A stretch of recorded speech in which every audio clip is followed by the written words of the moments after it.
E o tema de hoje, criado para ser parte da família de Deus. Então, o segundo propósito do livro é a igreja. É fazer parte de uma igreja. Ele fala da importância da igreja, da importância da família cristã. É isso que nós vamos estar conversando com vocês hoje aqui em segundo livro de Rick Warren. Eu começo dizendo assim: criatura ou filho de Deus? Uma pergunta: criatura ou filho de Deus? Eu tenho um texto bíblico aqui, ó. Eu queria ler com vocês, se vocês conseguirem enxergar aí. Vamos ler na tela? Mas a todos quantos o receberam, deu-lhes o poder de serem feitos filhos de Deus, a saber, aos que creem no seu nome. Veja o que está dizendo a Bíblia: que quem receber a Jesus tem o poder de ser feito filho de Deus, aqueles que creem no seu nome. Irmãos, há uma diferença. Rick Warren começa o assunto do livro falando do segundo propósito, que é uma diferença entre criatura de Deus e filho de Deus. Ou seja, criatura de Deus todo mundo é, até o ateu. O ateu fala assim: Deus não existe. É criatura de Deus.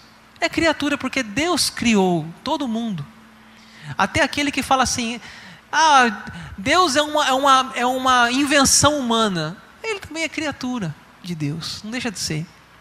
Mas quando a gente reconhece a nossa filiação, quando a gente reconhece que Deus nos fez, que nós somos assim, cremos no nome de Jesus, assim diz a Bíblia, que nós somos feitos então filhos de Deus. Nós deixamos de ser simples uma criatura e chegamos no alvo, no objetivo que Ele nos fez, de sermos filhos, de reconhecermos quem é o nosso Pai, da onde nós viemos. E assim, irmãos, para chegar aqui, tem alguns passos, e eu vou falar aqui para vocês hoje. O primeiro passo é a profissão de fé. O que é profissão de fé? Profissão de fé é uma declaração que você crê em Jesus Cristo. Tem um texto na Bíblia, em Romanos 10, fala: se com tua boca você crer, né? Se com teu coração você crer e com tua boca confessares, serás salvo. Se com o teu coração creres e com tua boca confessares, serás salvo. Então, o que é profissão de fé? É uma declaração pública que você crê, que você crê em Cristo, crê em Deus, crê no Espírito Santo. Por que você tem que crer no coração e tem que falar? Porque se você somente falar e não crer, é palavras ao vento. Eu já falei para vocês, uma vez eu fiz um apelo, um jovem veio até a frente, eu fui orar com o jovem, eu disse assim para ele no ouvido dele bem baixinho, disse: estou feliz porque você está aqui à frente. Ele disse assim para mim: pastor, eu só estou aqui por causa do meu pai. Eu não sabia se eu dava um pedala robinho nele, não sabia o que eu fazia nele, ou mandava ele sentar. Ele disse: estou aqui por causa do meu pai, meu pai está no culto. Então aquilo não valeu de nada. Então não vale só a boca, tem que ter o quê?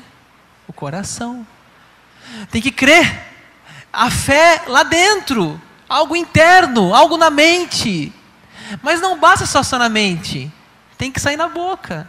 Porque se não sai na boca, tem vergonha, tem medo. É o crente 007. Ninguém sabe que é crente. Então, a profissão de fé, irmãos, é a declaração pública, dizendo: eu creio em Cristo. Ele é o meu Senhor e meu Salvador. Olha o que diz lá em Atos 8:37. Vamos ler na tela. Filipe respondeu: é lícito se crês de todo o coração. E respondendo ele disse: creio que Jesus Cristo é o Filho de Deus. É uma história de Filipe e o eunuco. E vai falar ali logo após do batismo dele. Primeiro foi a profissão de fé. Ele declarou a fé. E depois veio então o batismo do eunuco.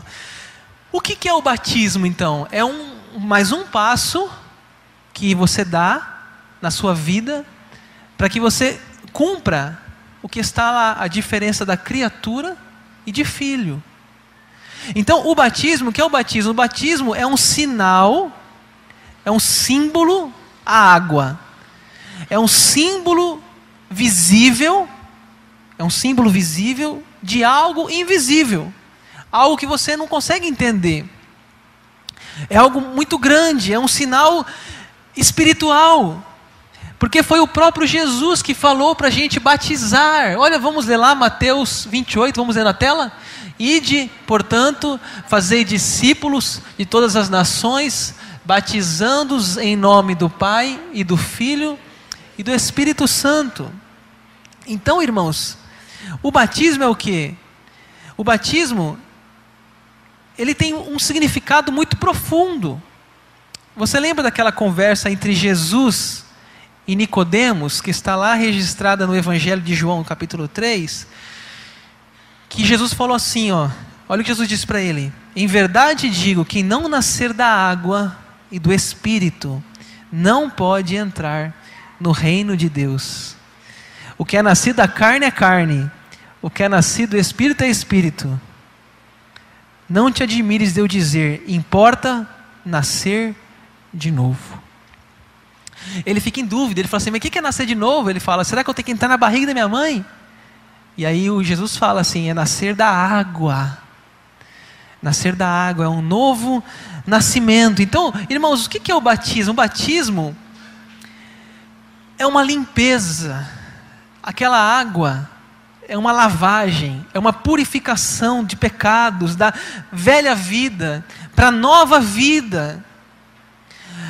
Sabe quando você casa? Irmãos, eu estou fazendo tanto casamento aqui na igreja, graças a Deus por isso. Alguém até comentou no Facebook esses dias lá, falou assim, se está solteiro, vai para a IPI, que ele em casa lá, a turma, né? Tem uma aliança, né? Uma aliança no casamento. E essa aliança, irmãos, é um sinal de algo maior. É um sinal que eu tenho um compromisso com a minha esposa. O nome da minha esposa deveria estar aqui, mas não está, porque eu perdi minha aliança já. Essa aqui é uma aliança... Eu perdi uma aliança, acredita, irmãos? Perdi uma aliança, estava brincando com a aliança assim, tirando a aliança, colocando outro dedo, ela caiu dentro do sofá do hospital. Você imagina a cena, eu perdi minha aliança dentro do sofá, não consegui pegar mais a aliança, caiu lá no fundo. Estava brincando de passar anel no dedo. Então, eu não posso tirar a aliança do dedo mais para não perder. Então, gente, eu fiz uma aliança, não tem o nome, mas algumas alianças têm o nome aqui da esposa. Então a gente guarda com carinho aqui o nome, mesmo que não tenha o nome, a gente guarda no coração esse símbolo da aliança. O batismo é a mesma coisa, aquele símbolo da água é um significado que vai no coração nosso, é um compromisso íntimo. O sinal é um lembrete, a água é um lembrete visível, um lembrete de que a gente agora é cristão, de que a gente agora é evangélico, dá o nome que quiser, crente, a gente agora é protestante, sei lá o quê, a gente agora tem uma vida diferente, a gente fez o batismo, a gente decidimos entregar a nossa vida, então a gente tem uma nova identidade agora, nós somos batizados em nome do Pai, do Filho e do Espírito Santo. Talvez você que está aqui hoje ainda não fez o seu batismo. Eu pergunto o que falta para você tomar essa decisão. Ou a profissão de fé, para aqueles que foram batizados na infância. O que falta você fazer a sua profissão de fé? Declarar publicamente, diante da igreja, diante dessa comunidade, dizer assim, eu creio em Cristo, eu confesso Jesus Cristo como meu Senhor e meu Salvador. Então isso é um ato muito importante. Eu lembro de um texto da Bíblia, quando Paulo fica cego, possivelmente cai do cavalo, cai por terra na estrada de Damasco. Deus manda um homem fazer uma visita para ele, Ananias, e Ananias vai na casa de Paulo, e ele tinha medo, porque Paulo perseguia os crentes, na realidade ainda era Saulo. E é interessante o que está escrito lá na Bíblia, capítulo 9 de Atos. Ananias diz assim, Saulo, irmão, chama de irmão, Saulo, irmão. Tem gente que tem essa costume, não tem? O irmão fulano, o irmão O Washington faz isso, né? Irmão Washington. Né? Irmão é uma coisa carinhosa. Não somos irmãos de sangue, somos irmãos de fé. Irmão fulano, vai lá na casa do irmão ciclano, vai na loja do irmão tal. Por quê? Porque a gente considera irmão, porque agora a gente faz parte da mesma fé, do mesmo batismo, da mesma crença do Pai, do Filho e do Espírito Santo. Então nós somos irmãos. Então o batismo, irmãos, olha, eu falei irmãos, né?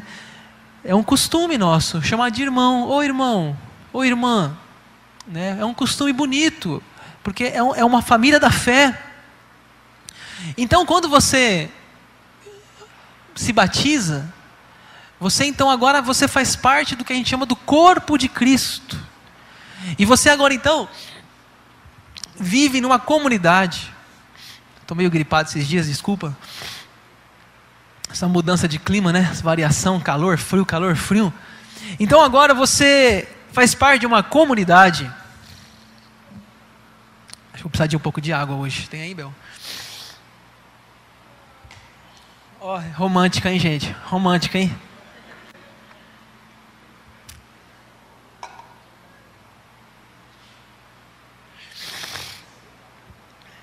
Vamos lá, vou tentar aqui que tá, agora travou aqui. Deus disse assim para Adão no jardim do Éden: não é bom que viva só. Não é bom que viva só. Não fomos criados, irmãos, para a solidão. Não fomos criados para viver sozinho. Não fomos criados para ficar em casa. Não, fomos criados para viver em comunidade. Deus, diz a Bíblia, que o Espírito Santo dá dons. Um tem dom de curar, um tem dom de servir, um tem dom de línguas, um tem dom de fé, um tem dom de presidir, de ensinar. Como que você vai fazer isso na sua casa sozinho? Como que você vai usar esses dons? Só você e sua família? Só você e seus filhos? Deus não nos fez para viver sozinho, irmãos. Leia a Bíblia, veja. Deus nos fez para viver em comunidade. Então escute o que eu vou dizer aqui, ó. Queria que você repetisse essa frase comigo. Seguir a Cristo não é apenas acreditar, mas também integrar. Então entenda, não adianta só acreditar, batismo, profissão de fé, isso é um passo. Depois vem o que? A integração na comunidade. Você faz parte de um corpo, de uma igreja, de uma família na fé. Não é sozinho, não é na minha casa. E das metáforas da Bíblia para falar da igreja, a predileta é membros do corpo de Cristo. É a que mais ocupa espaço na Bíblia. É sobre um corpo. E é o texto então que está em suas mãos, Coríntios capítulo 12, você leu no começo. Eu não tenho tempo hoje de ler todo o texto, mas você pode ler em casa. Esse texto vai falar o quê? Que nós somos parte de um único corpo. Então Paulo fala aqui para nós, o pé não vai dizer para a mão que ela não é do corpo, porque ela é do corpo. O braço, o olho, enfim, cada parte do corpo é importante, porque Deus constituiu assim, diz Paulo, o corpo não é um só membro, mas muitos membros. É a imagem de um corpo. Deixa eu dar uma ilustração aqui para ver se você entende esse capítulo 12 de Coríntios. Você está andando na rua. Aí está andando na rua e você vê uma manga. Vamos falar manga, nós estamos aqui no Mato Grosso, né? Uma manga bonita, vermelha, está cheirosa, você está com fome. Mas não basta o seu olho ver aquela manga, você precisa pegar aquela manga. Então, os seus braços, a sua mão, vai lá e pega a manga. Então veja, olha a parceria, olho, braço, ombro, dedos. Você pegou aquela manga, mas não adianta só pegar, você tem que morder, mastigar, vem a boca, vem os dentes. vem agora o esôfago, o estômago, o fígado, a bile, sei lá o que, vem muita coisa. Por quê? Seu corpo tem várias partes, vários órgãos, várias combinações para que essa máquina possa fazer aquela manga suprir a sua fome. Irmãos, a igreja é comparada a esse corpo. A igreja é um corpo. Cada um de vocês que estão aqui é um corpo, é uma parte desse corpo. E a Bíblia diz que Cristo é o cabeça. Não é o pastor o cabeça, nem os presbíteros. É Cristo. Eu sou parte do corpo. Você é parte do corpo. Nós juntos formamos um corpo. É a ideia do apóstolo Paulo em Coríntios 12. Agora você imagine, irmãos, que estamos aqui trabalhando aqui na igreja, fazendo alguma coisa por aqui, e de repente alguém perde um pedaço do seu dedo em algum movimento aqui na construção, cortando um piso, e o dedo se corta, e aquele dedo sai do corpo da pessoa. Você sabia que aquele dedo, se logo ele não for colocado no gelo, e não correr para o hospital, para fazer algum tipo de... Não sei, eu não entendo nada de medicina aqui, viu gente? Estou só tentando explicar aqui. Enfim, você pode acontecer o quê? Aquele dedo? Necrosar, morrer. Perdeu o sangue, perdeu a vida. E você imagina então, olha como é sério. Como é sério quando Paulo nos diz que nós aqui então somos um corpo. Se você não pode perder uma parte do seu corpo, porque ele é o seu corpo. Ele trabalha em uma unidade, em vários órgãos. Você sabe que essa palavra membro, está ali membro, né? A igreja usa muito esse termo, hall de membros. Mas é porque vem daqui o termo. A igreja usa o membro, batismo, novos membros, recebimento de membros, porque nós não estamos falando nenhuma linguagem financeira, matemática, nada, falando uma linguagem bíblica. Membros do corpo de Cristo. Somos membros.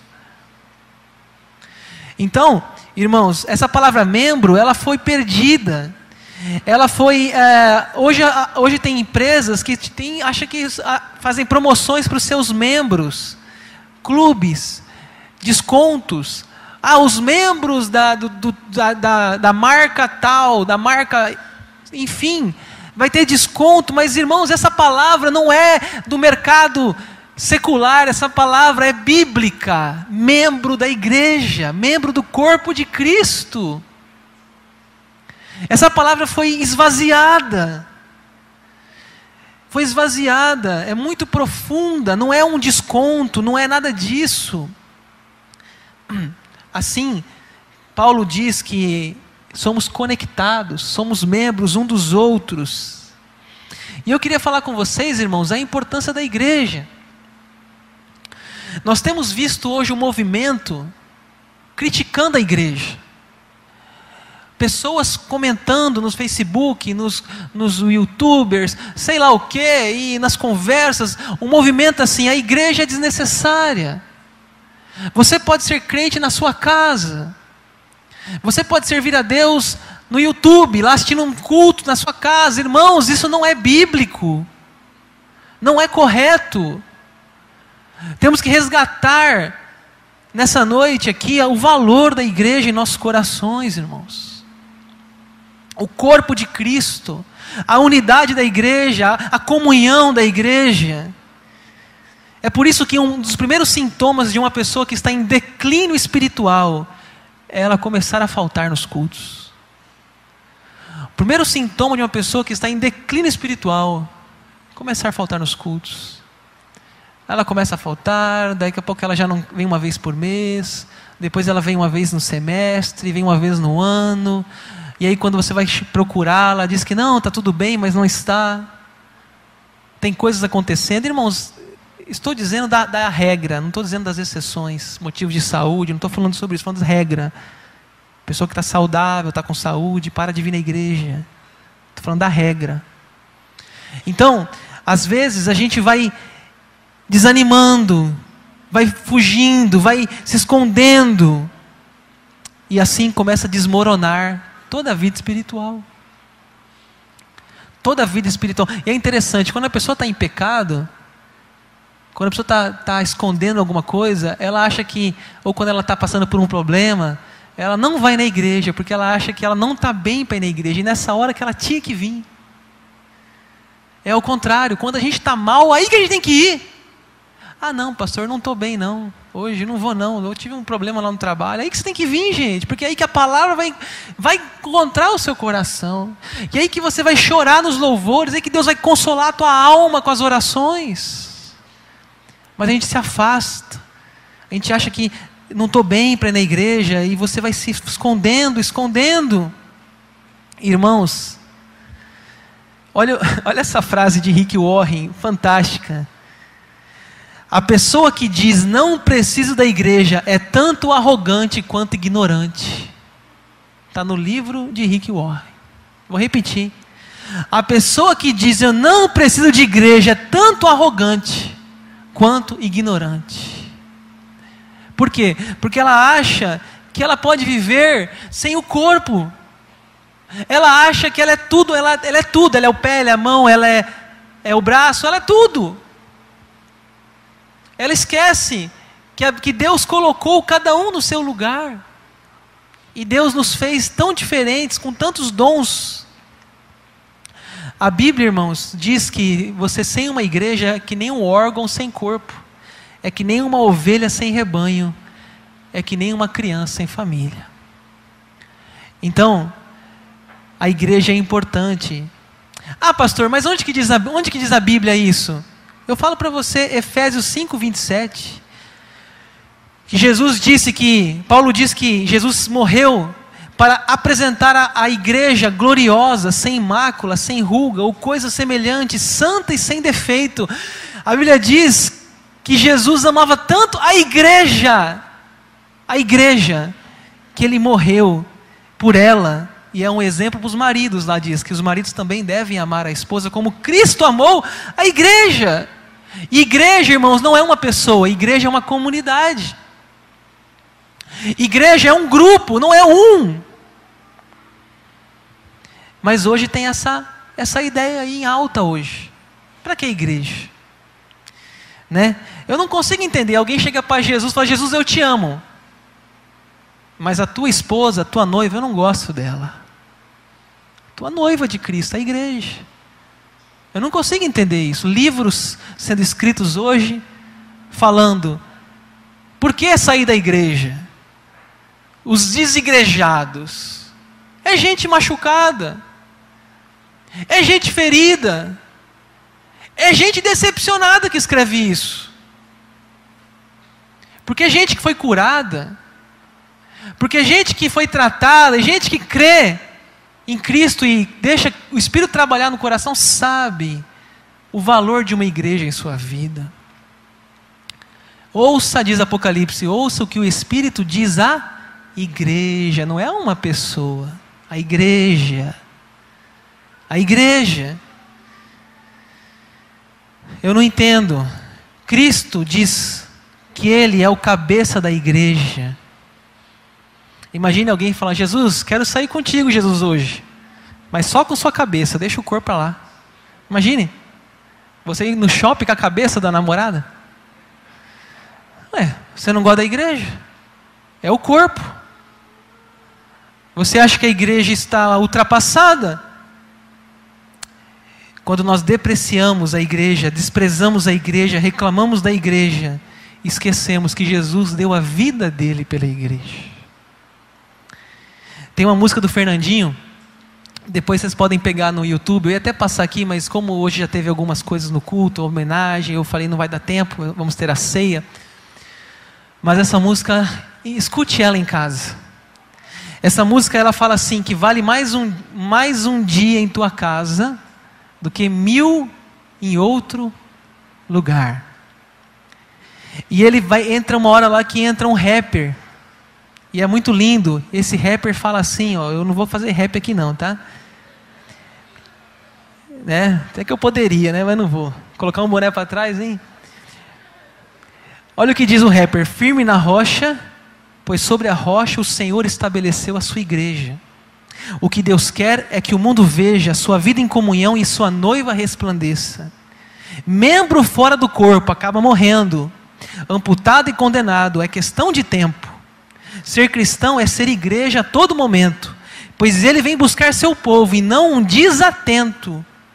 Então se liga a sair dessa noia de ser infiel. Soldado que luta tem que ter quartel.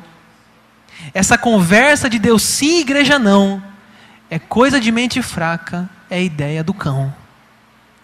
Essa conversa de Deus sim, igreja não, é coisa de mente fraca, é ideia do cão. Diz isso aí a música. Irmãos, veja a importância que Fernandinho reconhece da igreja. Porque é na igreja que Fernandinho nasceu. Foi na igreja que Fernandinho cresceu. Foi na igreja que Fernandinho gravou o seu primeiro CD. Foi na igreja que Deus deu a ele talentos e dons. Porque se fosse na casa, não teria escrito uma música. Uma música. Se fosse para escrever para os filhos dele, não teria uma música. Que nós cantamos, quantas músicas do Fernandinho aqui hoje? Umas 2 já, né? E acho que vai ter no final, vai ter mais uma. Então, olha aí, ó. Importância da igreja, gente. Igreja é coisa linda. Igreja é coisa de Deus. Igreja é uma bênção, irmãos. Olha, diz que escute essa história.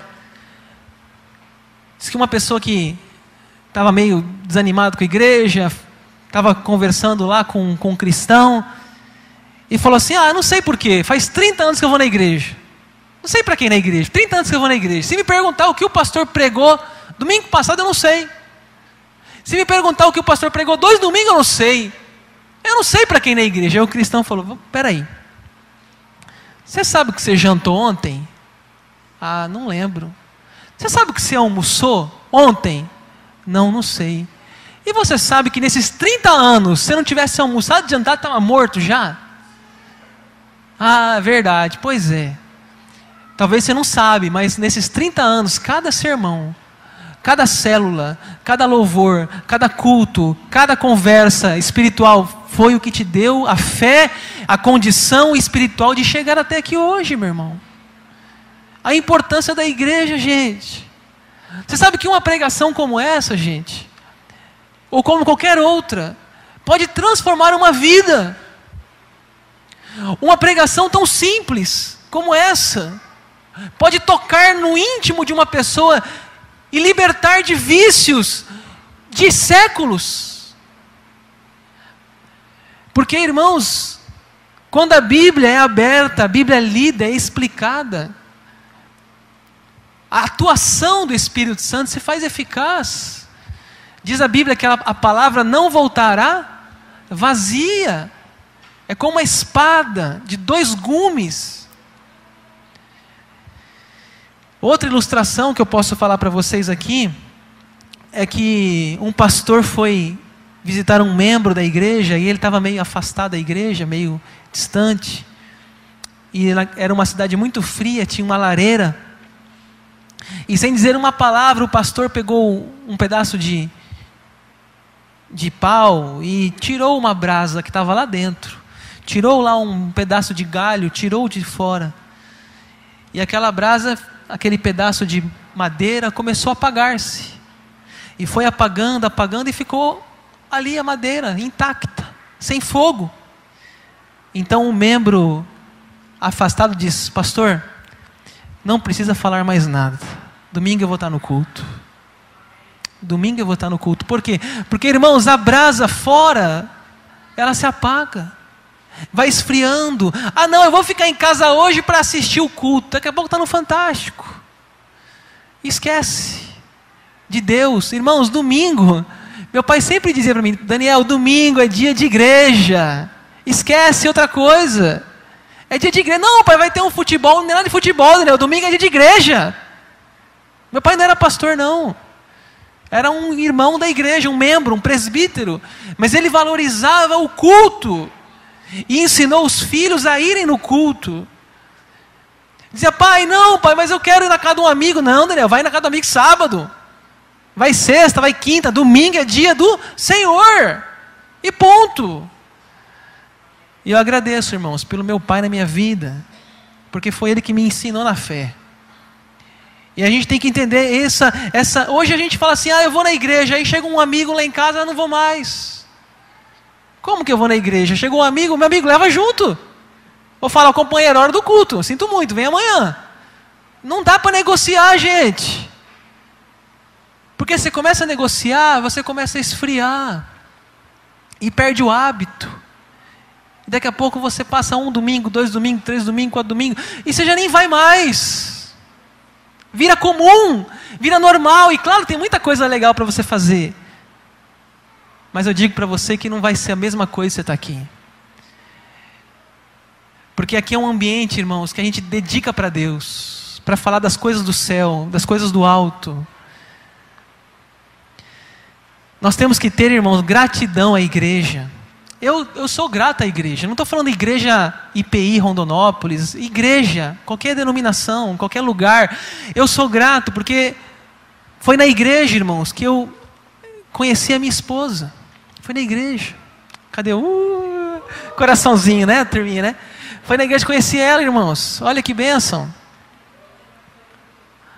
Foi na igreja, irmãos, que Samuel nasceu, meu filho. E tenho desejo de que ele cresça na igreja. E eu e Abel tomamos muito cuidado de não falar mal da igreja perto de Samuel. Se a gente tem que conversar algum assunto mais delicado, eu e ela só, sem Samuel. Para que ele cresça com uma visão boa da igreja. Para que ele cresça com um pensamento gostoso da igreja. Meu pai foi pastor, que maravilha foi ser filho de pastor. Foi uma bênção meu pai ser pastor. Sabia que tem filho de pastor que você fala assim, seu pai é o quê? Pastor, e você? Deus me livre de ser pastor. A igreja matou meu pai. A igreja, meu pai teve infarto na igreja. A igreja perseguiu meu pai. Gente, é um coração angustiado com a igreja. Eu conheço filhos de pastores assim. Mas eu não quero que meu filho tenha essa visão da igreja. Quero que ele ame a igreja, que ele cresça, que ele crie a família dele dentro da igreja também. Porque é um privilégio pertencer a uma igreja, irmãos. É um privilégio ter amigos, irmãos, como diz hoje em Provérbios. Há amigos mais chegados que irmãos. Por quê? Porque encontramos na igreja pessoas boas, pessoas que querem o nosso bem, pessoas que torcem pela gente, que querem a nossa alegria, a nossa felicidade. Não estou falando só de pastor, não. Irmãos do dia a dia, irmãos de célula, que abrem a casa deles para receber você e sua família, com alegria, com um coração voluntário de servir a sua família, irmãos. Isso é igreja. A igreja é coisa linda, a igreja é coisa maravilhosa. O que está escrito na tela? A igreja é plano e projeto divino. Gente, não temos dados estatísticos de quantos casamentos poderiam já não existir, mas existem por causa da ajuda da igreja. Não temos dados estatísticos. Quantos filhos cresceram em ambientes desajustados, sem um pai, sem uma mãe, adultério, traição, confusão, mas na igreja eles encontraram acolhida, encontraram um exemplo de que é ser um homem, que é ser uma mulher, de que é ser um servo de Deus, e eles se espelharam nessas pessoas. Irmãos, não temos dados, estatísticas, quantas vidas foram transformadas, abandonando cigarro, bebida, prostituição, adultério, tanta coisa, por uma igreja existir naquele bairro, naquela cidade, naquele sítio, sei lá o que, gente. A igreja é plano e é projeto divino. Mas a igreja perfeita, gente, ela é o quê? Ela é imperfeita, gente. Vê a Bíblia, leia a Bíblia, o livro de Atos. Diz a Bíblia que Barnabé e Paulo tiveram um desentendimento. Um falava, João Marcos vai, o outro falava, não vai. Esse filhinho de papai playboy não vai não. João Marcos. Abandonou na primeira viagem missionária. Aí o Paulo disse, vai. Paulo disse, não vai. Barnabé disse, vai. Desentenderam. Desentendimento. Acontece. Frustração. Gente, não acha que eu sou perfeito, que eu não sou. Não acha que nossa liderança é perfeita, porque não é. Não se espelhe em mim como um super-herói, porque eu não sou. Posso te desapontar? Posso. Mas não olhe para mim, olhe para Cristo, para Deus. A igreja é feita de gente imperfeita, gente que está tentando melhorar, que está na fila de ser melhor. Devia ter uma placa assim na porta da igreja: estamos em construção, não da reforma, nossa vida. Nosso coração é falho, somos pecadores, somos fracos, buscando melhorar. Então as pessoas falam assim, não pastor, eu já me decepcionei com a igreja. Mas irmão, você decepcionou não foi com a igreja não, foi com pessoas. A igreja é santa, a igreja é pura, a igreja é linda, a igreja é de Jesus. Talvez você se decepcionou foi com uma denominação ou com algum líder espiritual. Irmãos, nós precisamos nos comprometer. Pulei aqui. Comunhão. Volta aqui volta. Comunhão. Deus quer que a gente viva junto. Vou encerrar aqui. Deus quer que a gente tenha comunhão, que a gente compartilhe. Agora deixa eu dizer uma coisa para você. Faltou um slide ali. Você precisa se envolver na igreja. O tópico que eu tinha ali, eu acho que faltou ali, é membros ou visitantes. Você é um membro ou um visitante? O que é um membro? Um membro é aquele que está compromissado. Membro é aquele que se envolve, que veste a camisa. Primeira coisa, irmãos, da nossa vida, a primeira decisão do batismo é a salvação. A segunda decisão é comunhão, é viver numa comunidade, é servir ao Senhor numa comunidade. E Deus quer então que a gente viva juntos, unidos. E por isso aqui na igreja também nós temos as nossas células. Rick Warren, eu vou encerrar aqui, Rick Warren fala no livro dele, que para se ter comunhão, quanto menor, melhor. Ele diz que para se ter comunhão, quanto menor, melhor. E aqui na IPI nós trabalhamos com os pequenos grupos. Eu queria que você, além de vir aqui no culto domingo, que você também procurasse uma célula, se você não participa de uma. Porque as células, elas trabalham no pequeno grupo, na comunhão, a gente sabe o nome ali, a gente sabe o aniversário. A gente ali pode cuidar melhor de você.